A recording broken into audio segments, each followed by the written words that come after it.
Test, test. This is a test to make sure that the audio is working and that the participants can see my screen.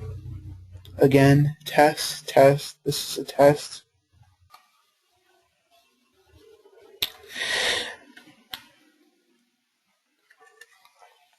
Hi everybody, it's Mike. Can you just do me a favor and type into the chat box to verify that you can see my screen and that you can hear me okay?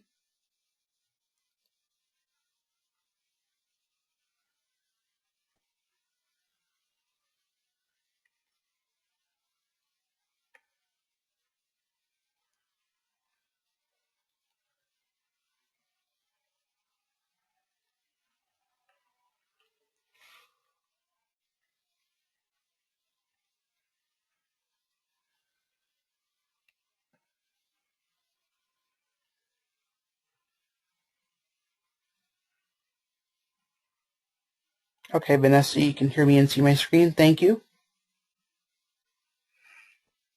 So I have just about 1 o'clock. I'm going to go ahead and get started, and I think we're going to have a pretty small group today.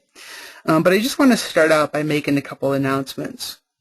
First, I want to remind any WISs on the line that your participation in the training today can count towards your continuing education credits with Cornell.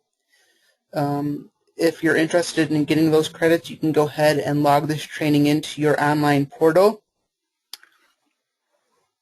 with the name of the session, the blind work expenses, my name. The length of the session will be about an hour. If you have any questions about how to access the portal or log in your credits, you can email Race Beulah at rac79@cornell.edu. For any VR staff on the line, I just want to remind you that you have CRC credits available for your participation today. If you're interested in receiving credits, just send me an email after the training at Michael, M-I-C-H-A-E-L, .klinger, K-L-I-N-G-E-R, at dars.virginia.gov, and I'll make sure that you get those credits. Also wanted to let you know that this training is going to be recorded and archived to put up on the DARS YouTube channel so that you can listen to it later if you'd like. And speaking of the archive, I finally got the archived past training that I did a few months back from the webmaster. That's up on the DARS YouTube channel now, and I'll send those links out to anybody that's interested after the training. I'm still waiting on the BWE training that I did last month to be put up on the channel, but I will let you know when I have those links available also.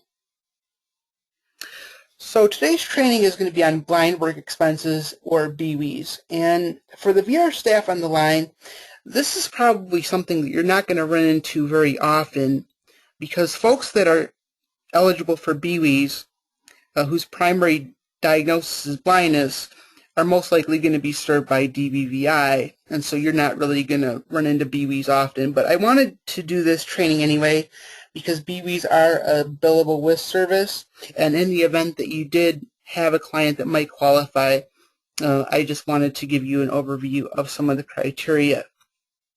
For any WISs on the line, learning about the BWEs is more important, because DBVI also has the ability to voucher WIS services, and you might receive referrals from for DBVI clients who might qualify for BWEs. So it's important for you to know what they are, how to screen eligibility, and how to help a client apply. So what I'm going to do is I'm just going to go through the BWE at a glance sheet that I sent out earlier in the week, just to give you some background information on the work incentive and who qualifies. And then after I go through all my material, I'll open it up for questions at the end. So what is a blind work expense, or a BWE? A BWE is an SSI earned income exclusion that Social Security can apply to an SSI recipient's income to determine what's countable for SSI purposes. It's very similar to an impairment-related work expense that I talked about last month, with a few differences. Number one, is that BWEs apply to SSI only cases. It's an SSI only work incentive that does not apply to SSDI. Another difference is that blind work expenses do not necessarily have to be impairment related like IRWIs do. Blind work expenses just have to be related to the client's work, not necessarily to their disability. So I just started out by giving you some background on some of the standard SSI earned income exclusions that everybody's familiar with. The first $20 of earned income per month is disregarded in figuring out a person's SSI payment. That's the unearned income exclusion. That's applied to earned income if the person has no other unearned income like unemployment or SSDI. And then an additional $65 per month of the client's wages is excluded for determining SSI eligibility. That's the earned income exclusion. 1/2 of the remaining earned income is disregarded after that. And whatever is left after they apply those exclusions is the countable earned income. And then the countable earned income is subtracted from the base SSI payment to determine what the client's check is for the month. Now those are the standard exclusions that apply to everybody that we're familiar with. And so folks whose primary diagnosis is blindness also get those exclusions, but they additionally get some additional exclusions under the BWE work incentive. So who qualifies for a BWE? The client would have to be an SSI recipient and meet SSA's definition of blind. So their primary diagnosis would have to be blindness. And Social Security determines a person who is blind as of having vision of 20/200 in the better eye. So a vision has to be pretty much poor or non-existent for them to meet the criteria for blindness under SSI. And like I said, the list of exclusions that I'm going to go over, the most common ones, don't necessarily have to be related to blindness. And pretty much every client who is blind is going to qualify for some sort of SSI work incentive under the BWE. So here's some examples of some common exclusions. Federal, state, and local income taxes. Anything that they pay out in those taxes are excluded automatically from earned income when determining an SSI payment. Any taxes they pay for Social Security or Medicare are also excluded in determining an SSI payment. Any mandatory pension contributions, so if they have money taken out of their salary for pensions, the amount of money that they spend in those expenses is also excluded. Any expenses they have related to training that they need in order to learn how to use adaptive equipment, like a cane or a computer-operated program, learning how to do Braille, or any training courses they might have to go through with a guide dog, any expenses they pay for out of pocket for those type of things would also include as a BWE. A guide dog costs like the purchase of the guide dog, food, licenses, and veterinary services. All those things are also included as a BWE in determining an SSI payment amount. And transportation to and from work. Now, that's one that's also a common impairment-related work expense, but it's more advantageous for the person to use things like transportation as BWEs instead of IRWEs. And here's why. When Social Security looks at the person's countable income for the month, IRWEs are deducted after the $20 unearned income exclusion and after the $65 earned income exclusion, but before Social Security divides that number in half. And so really what Social Security is doing is only raising the amount of SSI 50 cents for every dollar of IRWEs that the person has. So really only half of the IRWEs count. In a BWE situation, BWEs are deducted after Social Security divides by 2. So really, Social Security is allowing the BWE expense in the entire amount instead of just half with the IRB. So if a client has an expense that could both be considered a BWE and an IRB, like transportation, it's more advantageous for the client to use it as a BWE because they get more of an exclusion. So also a common exclusion is attendant care services that the person pays for out of pocket and related to the work setting. Sometimes it can be in the home if they need like home care in the morning to get to work. Those kind of expenses are also deducted as BWEs. Any modifications that the person needs to make to their home to get to and from work would also be considered a BWE. Anything that they would have to put in, like a wheelchair ramp or anything like that, to allow them to get in and out would also be a BWE. And medical devices, supplies, and physical therapy. So if they needed anything like a cane, a walker, a wheelchair, crutches, the cost of those expenses would be considered BWEs, and any co-pays related to medical supplies and physical therapy are also BWEs. Like I said, the BWE does not have to be related to the person's blindness. It can be related to a secondary disability also. And I've given you some examples. Say, for example, a person also has multiple sclerosis in addition to blindness. They can use the cost that it's taken them to adapt their van so they can get their wheelchair in and out as a BWE if it gets them back and forth to work. Like I said, vehicle mods are also common impairment-related work expenses, but it would be more advantageous for the person to use their vehicle mods as a BWE because the Social Security allows them to exclude more. And also meals. The cost of meals during work hours are common BWEs. So I've given you an example of what a typical SSI budget looks like with a BWE. So I've given you the example of Sam. Sam is blind, and he meets Social Security's definition of blindness. He has the 20/200 vision in the better eye. And Sam goes to work, and he earns $18.85 a month, gross wages. And so he lives alone, so we're going to assume that he receives the full SSI rate of $733. And so he has the following expenses. He has $529 in monthly expenses that qualify as BWEs. That's $85 in income taxes. FICA, Social Security, Medicare is $144.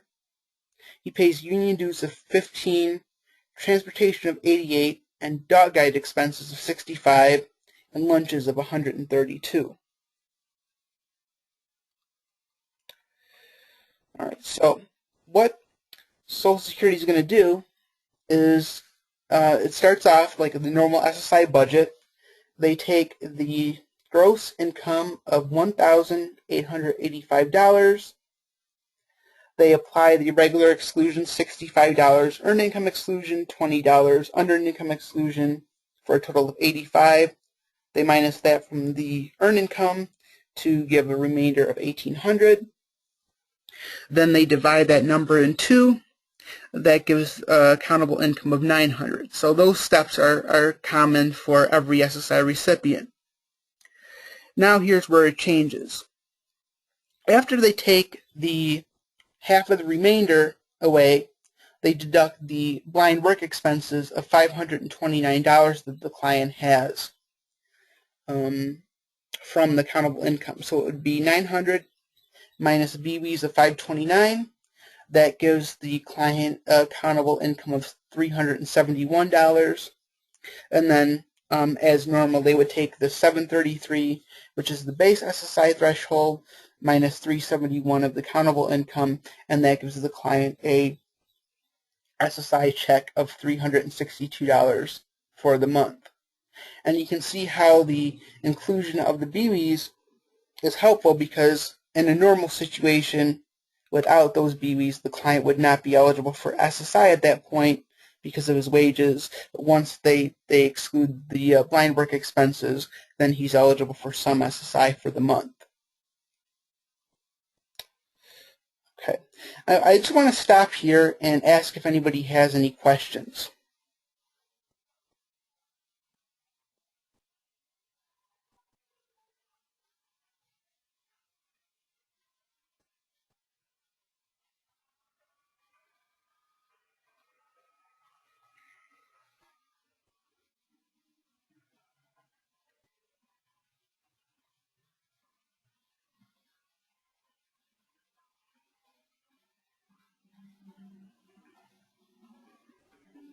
Okay, no questions?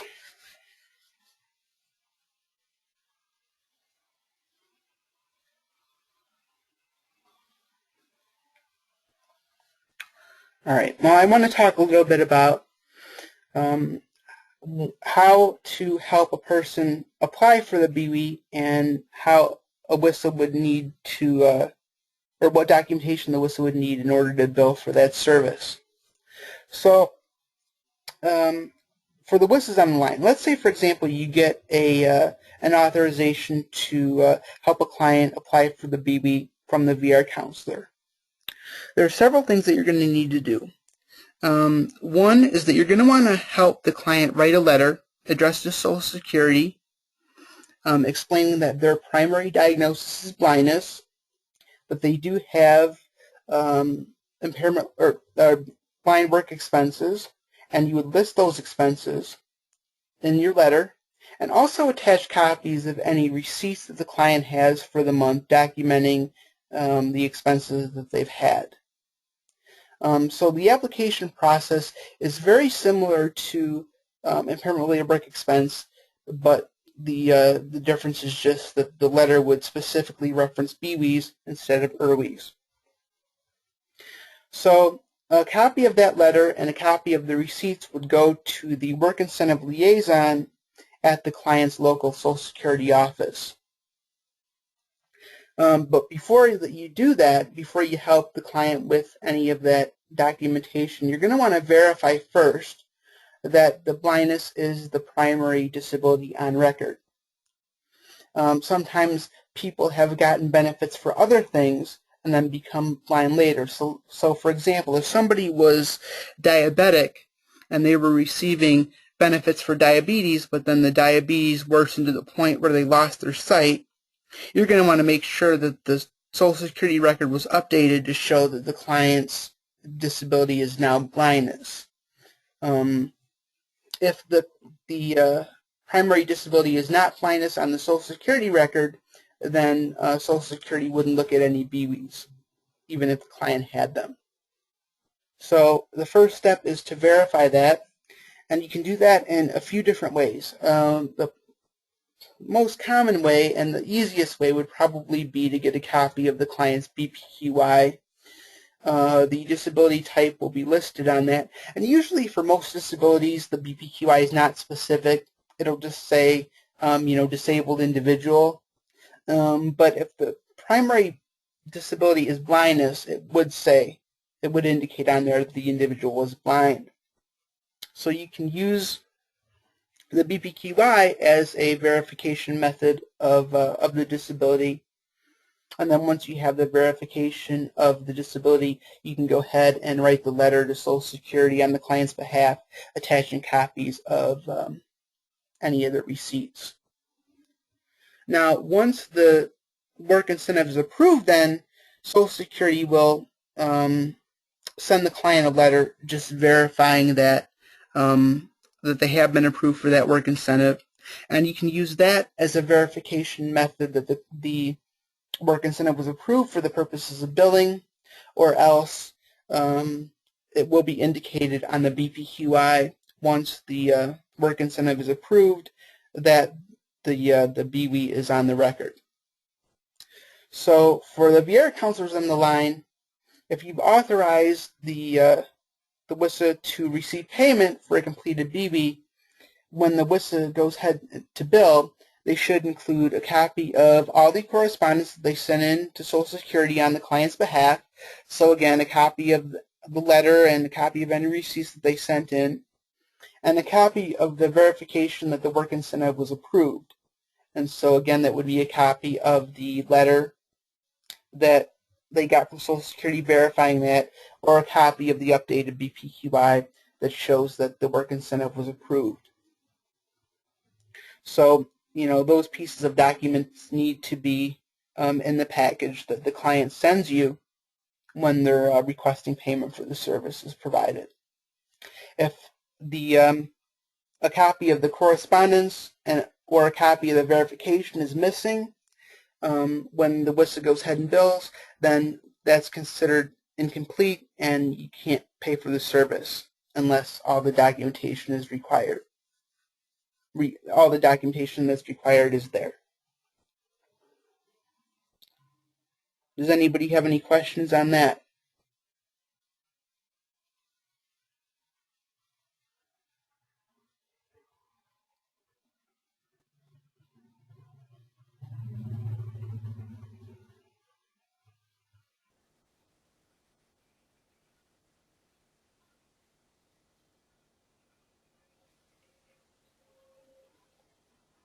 I'll give you a couple minutes to type out your responses.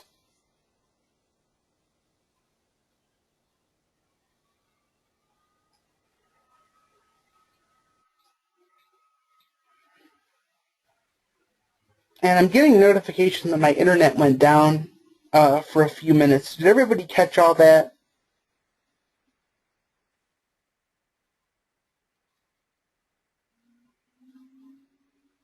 Okay. So Sarah has a question. So when a WISA helps request anything from SSI, IRWI, BWE, etc., will a copy of the approval be sent to the beneficiary alone or also to the WISA? Okay, so usually the client would get a copy of the letter only, but you as the WISA can also request a copy of any correspondence that the client gets.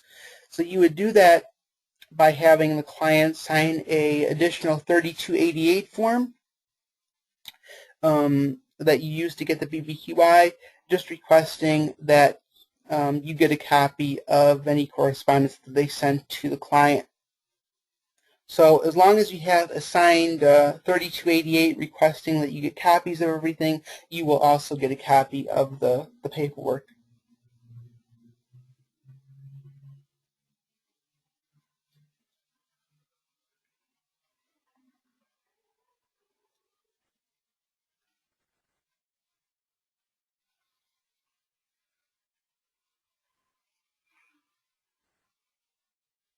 Does anybody else have a question or a comment?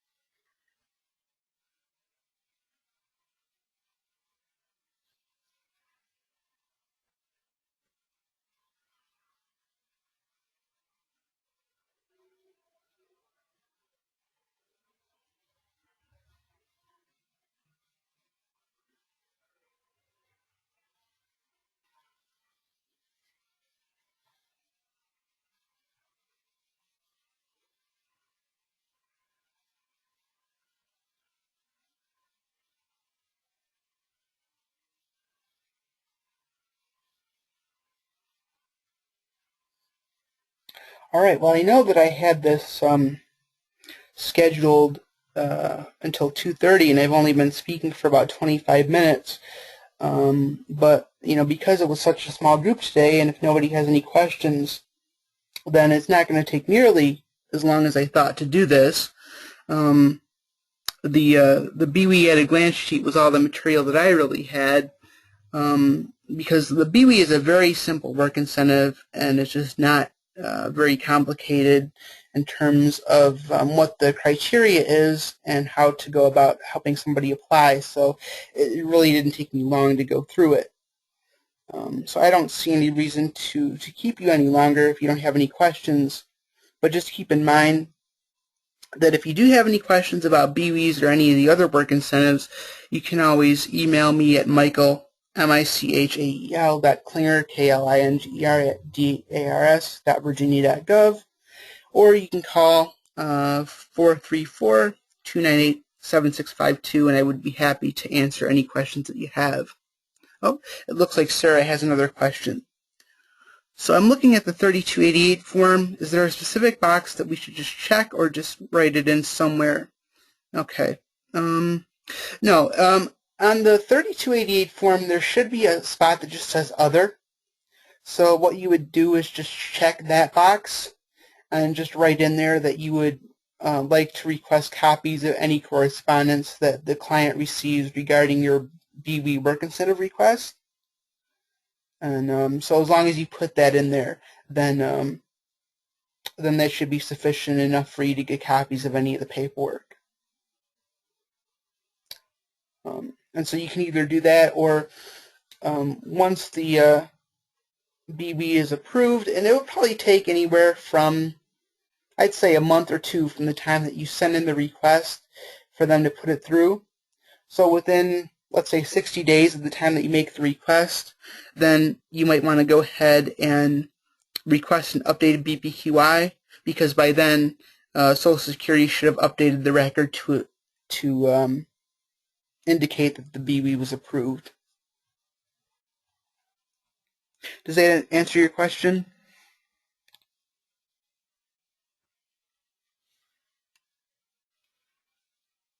Okay, you're welcome. All right, well, thank you for your participation and your attendance today.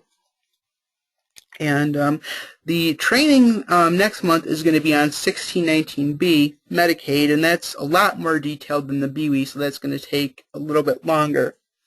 But there's a session for WISAs, I believe that's 2 weeks from today, and then there's one for VR counselors at the end of May on the 1618B work incentive. I haven't set up those GoToWebinars yet, but as soon as I do, I'll send the links that you need to register and all the training materials once I have it all together. All right. Thank you, everybody. Have a good day. Bye-bye.